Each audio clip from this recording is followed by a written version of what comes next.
అప్పుల బాధలు వెంటాడుతున్నాయా? అయితే 6 JVR వారి జాతిరత్నాలు ధరించండి. అందరికీ నమస్కారం. వెల్కమ్ టు మనం టీవీ. నేను మీ పవన్ బెస్వాడ. మనతో పాటు అందుబాటులో ఉన్నారు అడ్వకేట్ రజనీ గారు. Madam, good evening. Madam, good evening sir. నెక్స్ట్గా విజయసాయి రెడ్డి ఏటుగా కొనసాగినటువంటి ఈ విజయసాయి రెడ్డి జగన్మోహన్ రెడ్డి అరెస్టు తథ్యం జూన్ 10న జగన్మోహన్ రెడ్డి ఎట్టకేలకు అరెస్టు కాబోతున్నారంటూ ఒక ప్రకటన చేసినట్టుగా తెలుస్తా ఉంది. ఈ విజయసాయి రెడ్డి వ్యాఖ్యలు ఏ విధంగా చూడాలి మేడం? అసలు విజయసాయి రెడ్డి ఎవరు సార్? విజయసాయి రెడ్డి కూడా మెందరు తెలుసుకోవాలి. లిక్కర్ కేసులో ఇతను కూడా A5. అదేంటో అసలు నాకు అర్థం కావట్లా.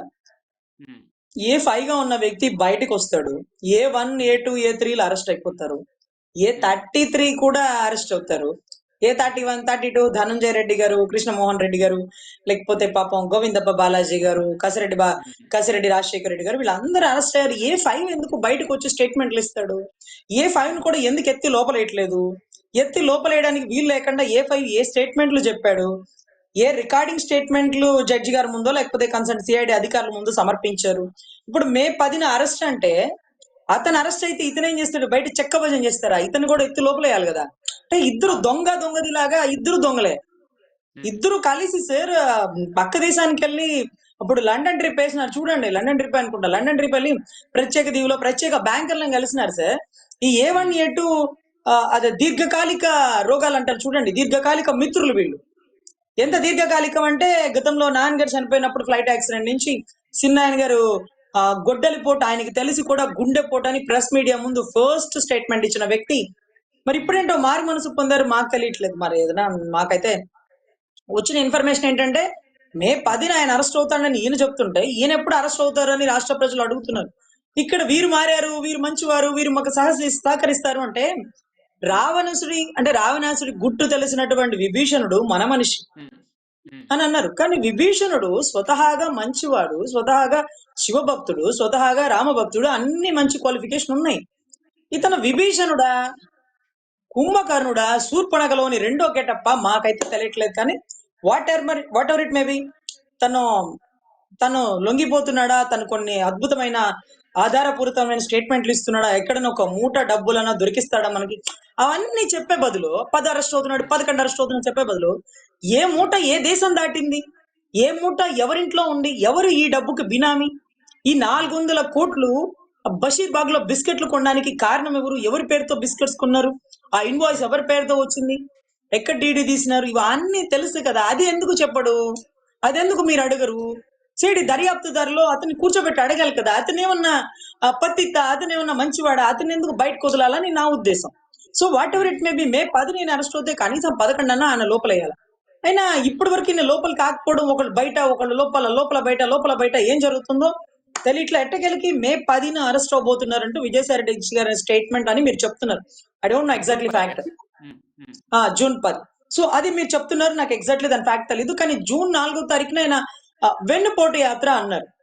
వెన్నుపోటు యాత్ర అంటే విజయసాయి రెడ్డి గారు ఈయనకు పొడిచిన వెన్నుపోటు గురించి చెప్తున్నారా, లేకపోతే ఈయన పాపం వివేకానంద రెడ్డి గారి చిన్నాయనకి వెన్నుపోటు అంటూ ఒక గొడ్డల పోటు పొడిచిన దాని గురించి చెప్తున్నారా, లేకపోతే తల్లికి ఆంధ్రాలో అడుగు పెడితే ప్రాణరక్షణ లేని పరిస్థితికి ఆవిడకి వెన్నుపోటు చెప్తున్నారా?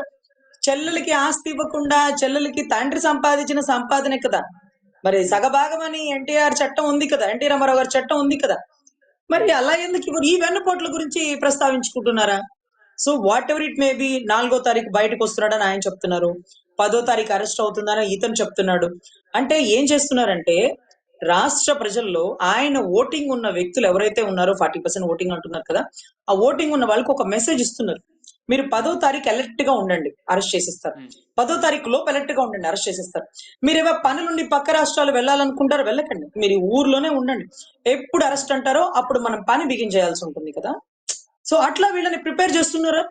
ఎందుకు అలాగ ఓపెన్ గా చెప్తున్నారు? అసలు మీకు తెలుసా అండి, జయలలిత గారు చనిపోయినప్పుడు హాస్పిటల్ బెడ్ రిడన్ అయినప్పుడు ఆవిడ చనిపోయిందని తెలిసినా అక్కడ లోకల్ గా ఏమేం జరుగుతుందో మొత్తం అంతా చెక్ చేసుకుని బయటికి రిలీజ్ చేస్తారు. అంటే దాని ఉద్దేశం ఏంటంటే లా అండ్ ఆర్డర్ ని కంట్రోల్ చేసుకున్నాక ఒక మెసేజ్ ఇస్తారు. సో ఇప్పుడు జగన్ రెడ్డి గారి అరెస్ట్ అంటే ఆయన మాస్ ఫాలోయింగ్ ఎక్కువ ఉంటది, కడపలో ఉంటది, పులివెందుల్లో ఉంటది, ఇంకో చోట ఉంటది. అలాంటప్పుడు ఆయన అరెస్ట్ అనేది ఎప్పుడు గోప్యంగా ఉంచాలి, ఆయన 4 గోడల మీద పట్టుకొచ్చేయాలి. మనం ఏమన్నా అదేంటి అంకుశంలో రామిరెడ్డి లాగా రోడ్డు మీద తీసుకెళ్తామా? కాదే. కానీ జగన్ రెడ్డి గారు మాత్రం నేను పాదయాత్ర చేయాల్సిందే, మీరు పాదయాత్రలో అరెస్ట్ అవ్వాల్సిందే అని అంటూ తన సినిమాని ఒక రామ్ గోపాల్ వర్మ గారు ముందే డైరెక్షన్ చేసి ఇచ్చేసినారు. దాని ప్రకారం మీరు 4 అడుగులు వేసాక 5వ అడుగున మీకు సిఐడి వారు ఎదురొస్తారు. ఎదురు రాగానే ఇక్కడ అంటే మొన్న విజయవాడ ప్రెస్ మీట్ లో కూడా ఆయన 2 చేతులు అరెస్ట్ చేయని చెప్పేసి 2 చేతులు ముందుకు చాచారు. లేదంటే మద్యం కుంభకోణానికి సంబంధించి లేదంటే మద్యం దస్త్రాలపైన నా సంతకం ఒక్కటన్నా చూపించండి అని చెప్పి డిమాండ్ చేస్తా ఉన్నారు. అరెస్టుకు నేను రెడీగా ఉన్నాను, ఇక్కడే ఉన్నాను, వచ్చి చేసుకోవచ్చు అంటూ కూడా మరి సవాల్ విసురుతున్నారు జగన్మోహన్ రెడ్డి. దీన్ని ఎలా చూడాలి? సార్ సంతకాలు లేవు అంటే ఓబులాపురం మైన్స్ కేసుల్లో రాజశేఖర రెడ్డి గారి సంతకాలు కూడా లేవండి. వీళ్ళంతా స్క్రిప్ట్ రైటర్లు. అబూ సలీం లాంటి వాళ్ళని దేశాలు దాటించిన వాళ్ళు, మోనికా బేడీకి రెసిడెన్స్ సర్టిఫికేట్ ఇచ్చిన వాళ్ళు, దావూద్ ఇబ్రాహిం లాంటి, రామ్ గోపాల్ వర్మ లాంటి పెద్ద పెద్ద అండర్ వరల్డ్ దాంతో టైప్ పట్టుకున్న వాళ్ళు, జిందాల్ లాంటి వాళ్ళకి అన్ని రకాల సహకారాలు అందించిన వారు. వీరు పద్గుకులు ఇలాగే ఎందుకు చేతులు పెడతారంటే, ఇలాంటి ఫోటో జగన్ గారు అరెస్ట్ అయి నుంచి సిద్ధం ఫ్లెక్సీ అని ఒకటి ఉంది చూడండి. అట్లా ఇలాంటి ఫోటో బయటికి రావాలండి. ఎందుకంటే రామ్ గోపాల్ వర్మ గారు నెక్స్ట్ తీయబోయే మూవీ ఖైదీ నెంబర్, అంటే వాళ్ళు ఇచ్చిన తర్వాత నెంబర్ డిస్ప్లే అవుతుంది. I don't know exactly. ఎందుకంటే ఖైదీ నెంబర్ అని ఒక బ్లూ కలర్ వేస్తారు. ఎందుకంటే ముద్దాలకి వైట్ కలర్ ఉండాలి, బట్ వీళ్ళు యూనిఫామ్ కలర్ లాగా వేసేసుకుంటారేమో. బ్లూ కలర్ వేసేసి ఖైదీ నెంబర్ అని ఆ నెంబర్ రాసేస్తారు నాకు తెలిసి. సో ఇవన్నీ కూడా స్క్రిప్ట్ రైటర్లు ఇచ్చినటువంటి డైలాగ్. ఎందుకంటే చాలా మంది ఆ పార్టీలోంచి బయటకు వచ్చిన వాళ్ళు ఇవి మా డైలాగ్స్ కాదండి, స్క్రిప్ట్ రైటర్ అండి, దాన్ని బట్టి మేము మాట్లాడతామండి అంటూ స్టేట్మెంట్ ఇవ్వడం మీరు అందరూ చూసుంటారు. సో ఇది కూడా వాళ్ళందరికీ స్క్రిప్ట్ రైటర్ ఇచ్చినప్పుడు ఈయన మాత్రం స్క్రిప్ట్ ఎందుకు ఫాలో అవడు? సో ఈయనకు కూడా రామ్ గోపాల్ వర్మ గారు ఇదిగో ఇలా పట్టుకొని నుంచో 4 అడుగులు వేసినప్పుడు 5వ అడుగును ఎదురొస్తారు. నేనే తప్పు చేయలేదు, నేను ఎక్కడ సంతకం లేదు, అన్యాయంగా నా అరెస్ట్ ని రాష్ట్ర ప్రజలు ఖండిస్తారు. ఎవరు ఖండిస్తారయ్యా? ఊరు ఖండిస్తారు.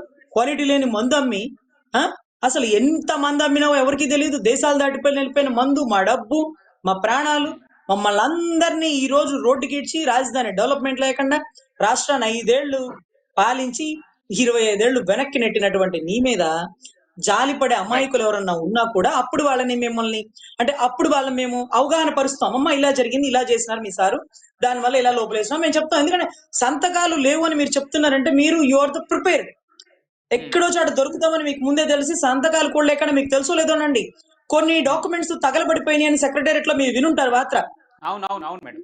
తర్వాత సీఎం పేషీలో సీఎం గారి డిజిటల్ సిగ్నేచర్ ని దొంగలించినారన్నారు. అదేంటి సార్, కాకెత్తుకెళ్ళింది, చిన్న పిల్లలకి చెప్తాం అదిగిదిగో చందమామ, అదిగిదిగో బూచి అని అట్లా మాకు చెప్తుంటారు సార్.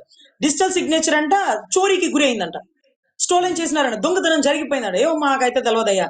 సెక్రటేరియట్ లో కొంత విభాగమే నిప్పు అంటుకుందంట, కొంత డాక్యుమెంట్స్ తగలబడిపోయినాయంట. మరేంటో ఇవన్నీ కూడా వాటికి సంబంధించిన అయి ఉండవచ్చండి. సో ఎనీవే, నేరగాడు ఇవాళ కాకపోతే రేపైనా తప్పించుకోలేడు. చట్టం దగ్గర తప్పించుకోవచ్చు అడ్వకేట్లను పెట్టి, కానీ ప్రజా కోర్టులో ప్రజలే ఇచ్చిన తీర్పు ప్రతిపక్షం కూడా లేకుండా మీకు ఇంకా కూడా మీ మాయ మాటలు, మీ కోడికత్తి డ్రామాలు, మీ గులకరాయి డ్రామాలు, మీ సంతకాలు లేని మీ కేసులు, ఇవన్నీ ఎవరు నమ్మరండి. You are the fraud. Right madam, thank you so much. Thank you. నమస్తే.